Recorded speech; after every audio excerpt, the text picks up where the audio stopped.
तो चलिए आज बुलेटिन की शुरुआत करेंगे मार्केट के अपडेट के साथ। कारोबारी हफ्ते के आखिरी दिन बाजार दारी में रहा। सेंसेक्स निफ्टी गिरावट के साथ बंद हुए। सेंसेक्स 230 पॉइंट गिरकर 81,381 पर, तो वहीं निफ्टी 34 पॉइंट गिरकर 24,964 पर बंद हुआ। हालांकि mid cap small cap shares में खरीदारी रही। फार्मा, मेटल, आईटी इंडेक्स बढ़त पर बंद हुए, तो रियलिटी, बैंकिंग, ऑटो शेयर्स में दबाव दिखा। तो इस समय बाजार में मौके हैं पर संभल कर निवेश की सलाह है, ये कहना है प्रकाशदीवान.in के प्रकाश दीवान का। सीएनबीसी आवाज के साथ खास बातचीत में प्रकाश दीवान ने यह भी कहा कि वो मेटल के लिए बुलिश हैं। मार्केट जिस प्रकार के वॉलेटिलिटी से गुजर रहा है, लेने की हिम्मत जल्दी हो नहीं रही। ऑफ कोर्स ये नहीं कह रहा मैं कि मौके नहीं है, मौके हैं, लेकिन उसमें आपको थोड़ा सोच समझ के स्टैगर्ड फैशन में लेना पड़ेगा। मेटल्स की जो रैली है एक बड़ी इंटरेस्टिंग लगी मुझे। हमने उस टाइम जब बात नहीं हुई हमारी 15 दिन से, बट ये जो मूव चाइना के स्टिमुलस को लेके आया, ये हो सकता है कि ग्लोबली इसकी एक्सेप्टेंस बढ़े, क्योंकि जो यूएस में माहौल है, जो यूरोप में एक रिवाइवल सा दिख रहा है, सॉफ्ट है। मैं ये नहीं कह रहा कि हर सेक्टर में है, बट वो हर सेक्टर में आने से पहले धीरे धीरे ही शुरुआत होती है। सो वो जो रिवाइवल है उसको लेके अगर कमोडिटीज में थोड़ी सी एक्साइटमेंट बिल्ड होनी शुरू होती है, तो आपको नॉन फेरस यानी जो आयरन को छोड़ के बाकी चीजें हैं, एल्यूमिनियम है, कॉपर है, इन सब चीजों में, और खास करके जो एल्यूमिना के सेटअप को देख के हो रही है कि सप्लाई लिमिटेड होती जा रही है धीरे धीरे। आपके पास जो सप्लाईज आ रही थी अफ्रीका से, वेस्ट अफ्रीका से, वो घटती जा रही है। तो चाइना के पास है नहीं और चाइना को भी इम्पोर्ट करनी पड़ी। तो नाल्को देखिए आप, नाल्को पिछले 4 दिन से बहुत बढ़िया एक एक्यूमुलेशन फेज से गुजर रहा है, और मुझे लगता है ये दौर काफी लंबा चल सकता है। क्रूड ऑयल की कीमतों में लगातार उबाल देखने को मिल रहा है। एक दिन में क्रूड में 3% से ज्यादा तक का उछाल देखने को मिला है। वेस्ट टेक्सास इंटरमीडिएट फिलहाल $75 प्रति बैरल के करीब कारोबार कर रहा है। आखिर क्रूड में उबाल की वजह क्या है, जानते हैं मेरी सहयोगी मनीषा गुप्ता से। बताएं मनीषा जी। जी हाँ, ये दूसरा ऐसा हफ्ता है जब कच्चे तेल में तेज़ी के साथ कारोबार होता हुआ नजर आया है। ओवरनाइट में हमने करीब 4% की तेज़ी यहाँ पर क्रूड ऑयल प्राइसेस में आते हुए देखी। 3 मेजर फैक्टर्स हैं इस तेज़ी के। एक तो ये कि हम रिस्क ऑफ सप्लाई डिस्ट्रप्शंस यहाँ पर आता हुआ देख रहे हैं। फिर चाहे वो इजराइल की तरफ से है जिसने कहा है कि वो एक प्रिसाइज और एक रिटेलिएशन करेगा ईरान के ऊपर, जहाँ पर ऑयल फैसिलिटीज़ को लेकर कुछ चिंताएँ हैं। दूसरी बात है हरिकेन मिल्टन को लेकर, जहाँ ये तीसरा ऐसा हरिकेन है पिछले 1 महीने में जिसकी वजह से गल्फ ऑफ मैक्सिको में तो कंसर्न्स बनी ही हुई हैं, लेकिन क्योंकि इसकी वजह से फ्लोरिडा में 3.5 मिलियन घरों में पावर नहीं है, काफ़ी सारे जो 25% जो गैस स्टेशंस हैं वहाँ पर गैसोलीन नहीं है, तो क्लियरली वहाँ से भी मांग आती हुई नजर आएगी। दूसरा पॉइंट है चाइनीज़ मेजर्स का, जहाँ पर माना जा रहा है कि एक ड्राफ्ट पॉलिसी तो तैयार हो ही चुकी है, लेकिन सैटरडे को चाइना के फाइनेंस मिनिस्टर यहाँ पर एक डिटेल्ड मेजर्स और स्टिमुलस के बारे में बातचीत करेंगे, तो उसके पहले भी मांग की एक्सपेक्टेशंस के चलते कच्चे तेल में बढ़त है। तीसरी चीज़ ये है कि आईईए ने कहा है कि जो सप्लाई ग्रोथ है यूएस की तरफ से वो थोड़ी कमज़ोर होती हुई नजर आई है। तो अगर आप 2023 दिसंबर में देखें तो उत्पादन 1.8 मिलियन बैरल्स पर डे के हिसाब से था, जो कि अभी सितंबर में घटकर 0.7 हो गया है। तो फिर चाहे वो जियोपॉलिटिक्स है, चाइना मेजर्स है या फिर सप्लाई है, तीनों ही चीज़ों की तरफ से हमने सपोर्ट कच्चे तेल में आता हुआ देखा है। आगे जाके बाजार का मानना है कि अगर वॉर में एस्केलेशन होता है और अगर इस वीकेंड में कुछ होता है तो हम 80-85 तक भी यहाँ पर प्राइसेस जाता हुआ देख पाएंगे। तो कोई भी यहाँ पर शॉर्ट पोजीशंस क्रिएट नहीं करना चाहता वीकेंड से पहले, और खरीदारी करके यहाँ पर कच्चे तेल में कारोबार बनता हुआ नजर आया है। इस हफ्ते में अब तक हमने करीबन 2% का इजाफा देखा है। अक्टूबर के महीने में अब तक 10% की तेजी कच्चा तेल आपको ऑलरेडी दिखा चुका है, और बाजार को लगता है कि अगर 80-82 के स्तर निकलते हैं तो और तेजी यहाँ पर बन सकती है। शुक्रिया मनीषा जी इस पूरी जानकारी के लिए। तो टाटा ग्रुप कंपनियों की होल्डिंग इकाई टाटा ट्रस्ट को अपना नया चेयरमैन मिल गया है। नोएल टाटा को टाटा ट्रस्ट का नया चेयरमैन चुना गया है। वो रतन टाटा की जगह लेंगे। आज मुंबई में टाटा ट्रस्ट की बैठक में सर्वसम्मति से ये फैसला लिया गया। Noel Tata sir Dorabji trust और रतन टाटा ट्रस्ट के ट्रस्टी हैं। आपको ये भी बता दें कि नोएल टाटा रतन टाटा के सौतेले भाई हैं। रतन के पिता ने नोएल टाटा की 2 शादियां हुई थी। नवल टाटा को पहली शादी से 2 बेटे रतन टाटा और जेमी टाटा हुए और दूसरी शादी से Noel Tata. Noel Tata group की कंपनियों से पहले भी जुड़े रहे हैं।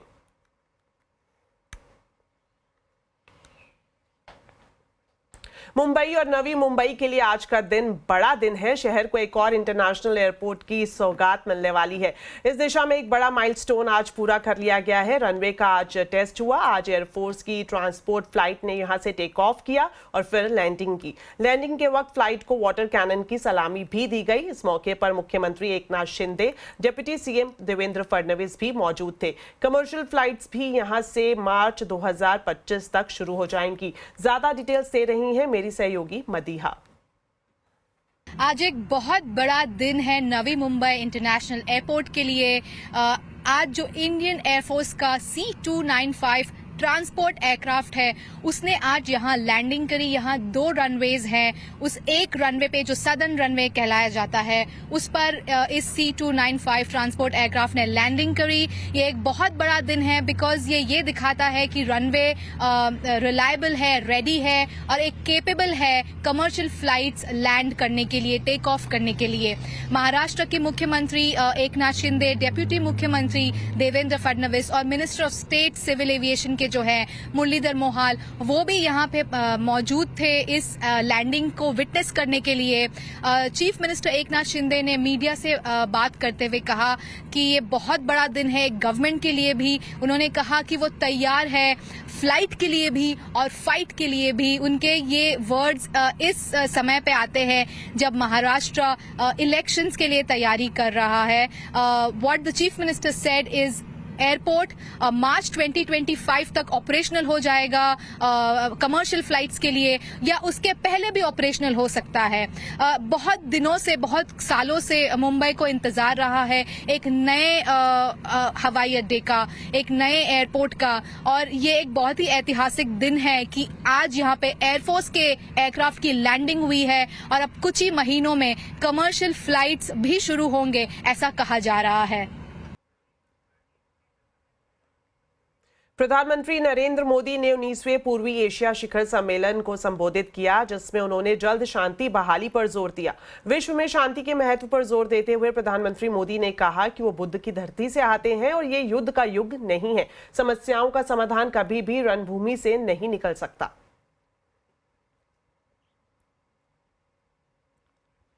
बांग्लादेश के जेशोरेश्वरी मंदिर से मां काली का मुकुट चोरी हो गया है। ये वही मुकुट है जो प्रधानमंत्री मोदी ने 2021 में बांग्लादेश की यात्रा के दौरान मंदिर को भेंट के तौर पर दिया था। चांदी से बने इस मुकुट में सोने की प्लेटिंग थी, जिसे स्थानीय कारीगरों ने हाथों से बनाया था।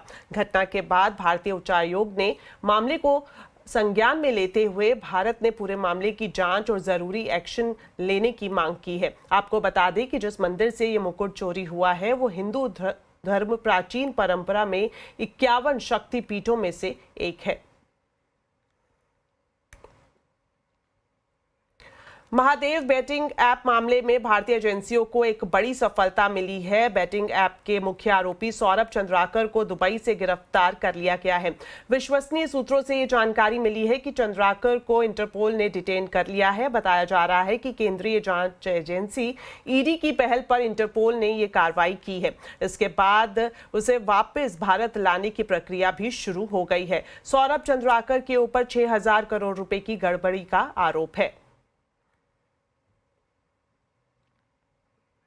इजरायल और लेबनान में चल रही लड़ाई हर दिन भयानक होती जा रही है। कल इजरायल ने लेबनान के सेंट्रल बैरूत पर एयर स्ट्राइक कर हिजबुल्लाह के कोऑर्डिनेशन यूनिट के हेड वाकिफ सफा को निशाना बनाया। खबर ये मिल रही है कि इस हमले में 117 लोग घायल हुए हैं और 4 लोगों की मौत हो गई है।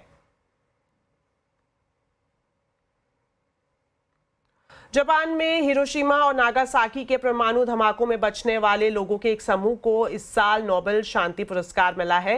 इस संस्था का नाम है निहोन हिदानक्यो।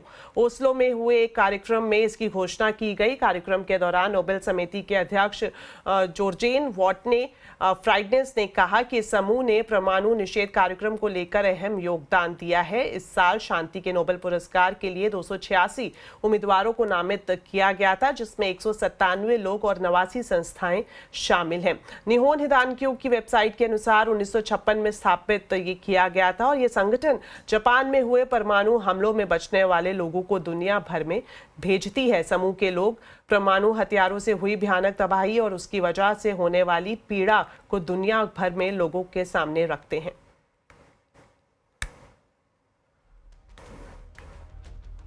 तो चलिए फिलहाल वक्त हो गया एक छोटे से ब्रेक का। ब्रेक के बाद आपको दिखाएंगे नवरात्रि।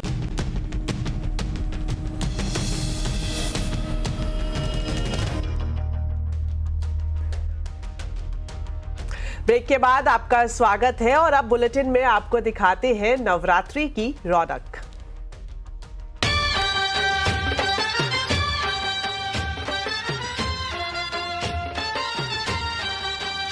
तो आज महानवमी की धूम है। कोलकाता से लेकर दिल्ली तक सब जगह दुर्गा पूजा धूमधाम से मनाई जा रही है। भक्तों में बेहद उत्साह है। तो हमारे संवाददाता रोहन सिंह अब सीधा जुड़ रहे हैं चित्तरंजन पार्क से और रोहन से हम जानते हैं कि वहां पर किस तरह का माहौल है, किस तरह की रौनक है। तो रोहन, आप चित्तरंजन पार्क में मौजूद है जिसे मिनी कोलकाता कहा जाता है और दुर्गा पूजा की धूम वहां पर देखते ही बनती है। तो इस वक्त वहां का नजारा क्या है?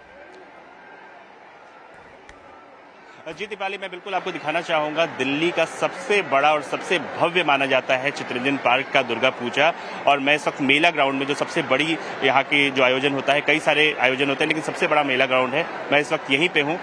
महाअष्टमी का अंत हो चुका है, महानवमी की शुरुआत हो चुकी है और मेरे पीछे आप देख सकते हैं माँ दुर्गा की जो भव्य प्रतिमा है, एक चाला मूर्ति कहते हैं, सभी देवी देवता एक ही जो है चाल के अंदर है। यहाँ पे भव्यता आप देख सकते हैं मूर्ति की, बिल्कुल सब कुछ जो है प्राकृतिक तरीके से बनाया गया है। अगर हम यहाँ के आप आभूषणों की बात करें, बहुत ही अच्छे से वेल डेकोरेटेड ये जगह है। और चूंकि ये समय है यहाँ पे तो यहाँ पे लोगों की भीड़ जो है 4 बज रहे हैं, लेकिन लोगों की भीड़ अभी से ही शुरू हो गई है और ये भीड़ मध्य रात्रि के बाद तक जो है वो जारी रहेगी। यहाँ कुछ दीपाली सांस्कृतिक कार्यक्रमों का आयोजन किया जाएगा जो शाम के समय होगा।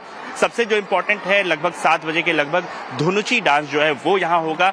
आरती का यहाँ पे आयोजन किया गया है, भोग का यहाँ पे आयोजन किया गया है और खास तौर पे यहाँ पे कलकत्ता से कुछ खास जो कलाकार हैं वो यहाँ पे बुलाए गए हैं। वो जो ट्रेडिशनल आर्ट फॉर्म है उसका यहाँ पे डिस्प्ले करेंगे। कुल मिला के दीपाली कोशिश की गई है मॉडर्निटी के साथ साथ जो परंपरा है उसका ख्याल रखा जाए। और चूंकि आज बहुत ज्यादा यहाँ पे भीड़ रहने वाली है तो सुरक्षा की पूरी व्यवस्था की गई है। कोशिश की गई है कि लोगों को बार बार बोला जा रहा है कि यहाँ पे रुके नहीं, निकलते रहें। लेकिन दीपाली, पिछले कई सालों से मैं यहाँ पे आ रहा हूँ, लेकिन इस बार जो भव्यता है पहले से कहीं ज्यादा यहाँ पे देखने पर पंडाल में भक्त आए हुए हैं। हम चाहेंगे आपसे, अगर आप मुझे सुन पा रहे हो रोहन, तो हमने जिस तरह से तस्वीरों में देखा कि बड़ी संख्या में पंडाल में लोग मौजूद हैं, आप उनसे बात करें और ये जाने कि किस तरह से वो आज महानवमी का त्योहार मना रहे हैं।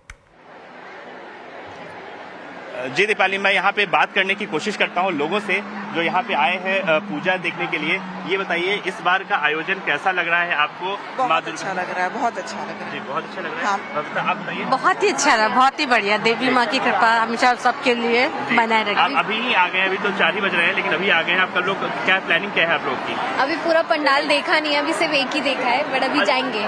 दीपाली, एक और मैं आपको बता दूं कि यहाँ पे खाने पीने की बहुत व्यवस्था है। देश के लगभग हर कोने का स्ट्रीट फूड आपको बाहर मिल जाएगा। यहाँ लोगों से पूछना चाहेंगे, सर ये बताइए कि एक तो देवी माँ के दर्शन करने तो हम आते ही हैं, लेकिन साथ ही अलग अलग तरह के पकवान का भी यहाँ पे जो है व्यवस्था की गई है, तो क्या आपकी क्या योजना है यहाँ पे? देखूंगा कुछ मिलता है जी। सुना मैंने भी है। हाँ। मेरा पहली बार मैं आया हूँ यहाँ पे दर्शन करने के लिए, तो देखता हूँ, एक्सप्लोर करूंगा। रोहन, आप हमारे साथ जुड़े और सीधी तस्वीरें हमारे दर्शकों को दिखाई। आगे भी हम आपसे ये तस्वीरें आपके जरिए इन तस्वीरों को दर्शकों तक पहुंचाएंगे। तो फिलहाल के लिए बहुत बहुत शुक्रिया। तो विजयदशमी के मौके पर राजधानी दिल्ली में इस बार देश का सबसे ऊंचा रावण, जिसकी लंबाई 211 फुट है, वो तैयार किया गया है और इसे बनाने में 20 लाख से ज्यादा की लागत आई है।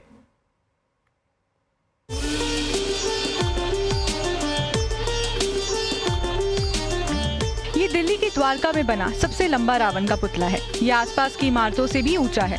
40 कारीगरों ने 3 महीने में तैयार किया है ये विशाल रावण का पुतला। इस रावण को लोहे के ढांचे के साथ खड़ा किया गया है और बांस की मदद से इसके बाकी हिस्से को तैयार किया गया है। रावण के वस्त्र मलमल के हैं। दिल्ली वालों के बीच आकर्षण केंद्र बने इस रावण दहन के लिए ऑर्गेनाइजर्स ने प्रधानमंत्री को निमंत्रण दिया है। दुनिया का सबसे ऊंचा रावण है जिसकी हाइट 211 फुट है। ये इको फ्रेंडली है और इसका पूरा का पूरा ड्रेस जो है वो वेलवेट कपड़े से बनाया गया है। कोई इसके अंदर कागज का उपयोग नहीं हुआ। इनका जो चेहरा है वो फाइबर का है और ये सारा लोहे के स्ट्रक्चर पे है। ये इतना मजबूत है कि इसको 10 फुट जमीन में पहले फ्रेम लगाया गया है, उसके बाद पूरा ये बनाया गया है। आइए अब आपको ये दिखाते हैं कि इस बार बाजार में रावण के किस तरह के पुतलों की मांग सबसे ज्यादा है। अब मैं आ गई हूँ दिल्ली के तितारपुर इलाके में, जहाँ पर रावण बनाए जाते हैं और ये रावण ना सिर्फ राजधानी दिल्ली बल्कि देश के अलग अलग हिस्सों में बनाकर भेजे जाते हैं। तो दशहरे के मौके पर हर साल यहाँ पर रावण के पुतलों में कोई ना कोई ट्रेंड दिखाई देता है और इस बार की ट्रेंड की बात करें तो वो लंबी लंबी मूंछों का है। यानी कि यहाँ पर जो रावण के पुतले और उसके जो मखोटे बनाए जा रहे हैं उसमें रावण की लंबी लंबी मूंछें इस बार बनाई गई है। जिस तरह से आप देख सकते हैं ये जो रावण के पुतले का मुखौटा है, इस तरह के मुखौटों की डिमांड सबसे ज्यादा है जिसमें लंबी लंबी मूंछें हैं और खास तौर पर कुछ ना कुछ लिखा जरूर हुआ है। जिस तरह से 50 तोला लिखा हुआ है। 50 तोला मतलब सोना। रावण लंका सोने की नगरी थी, तो रावण के व्यक्तित्व को जो लाइनें यहाँ पर दिखाती हैं उस तरह की लाइनें यहाँ पर लिखी हुई हैं। यहाँ पर आप देख सकते हैं रावण झुकेगा नहीं, और वहीं जब आप आंखों में देखेंगे तो लंबी लंबी पलकें बनाई जा रही हैं, बड़े बड़े दांत। तो जो रावण का मुखौटा है, इस तरह के मुखौटों की मांग इस बार सबसे ज्यादा दिखाई दे रही है। दिल्ली के तितारपुर में आपको 2 फुट से 100 फुट तक के रावण के पुतले मिल जाएंगे। बात करें कीमत की तो 2 फुट के छोटे रावण की कीमत 300 रुपए से शुरू होती है और फिर लंबाई के हिसाब से पुतलों की कीमत बढ़ती जाती है। दीपाली नंदा, दिल्ली। तो सदी के महानायक और बॉलीवुड के शहंशाह अमिताभ बच्चन आज अपना 82वां जन्मदिन मना रहे हैं। कल देर रात मुंबई के जलसा के बाहर बड़ी संख्या में फैंस पहुंचे। कोई खुशी से झूम रहा था तो कोई हाथों में बैनर लेकर दिखाई दिया। कई सारे फैंस अपने साथ अमिताभ बच्चन के बर्थडे के मौके पर केक भी लेकर आए थे। वैसे तो अमिताभ बच्चन ने 1969 में फिल्म भुवन शोम से अपनी फिल्मी करियर की शुरुआत की थी, लेकिन 7 हिंदुस्तानी को उनकी पहली फिल्म मानी जाती है। 4 बार राष्ट्रीय पुरस्कार जीत चुके बिग बी को सदी का महानायक भी कहा जाता है।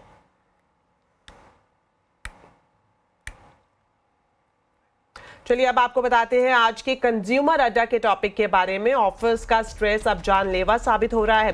कैसे मैनेज करें ये तनाव और क्या है तनाव की सबसे बड़ी वजह, जानने के लिए जरूर देखिए आज शाम कंज्यूमर अड्डा 5:57 पर। ऑफिस स्ट्रेस कैसे रहे फ्रेश।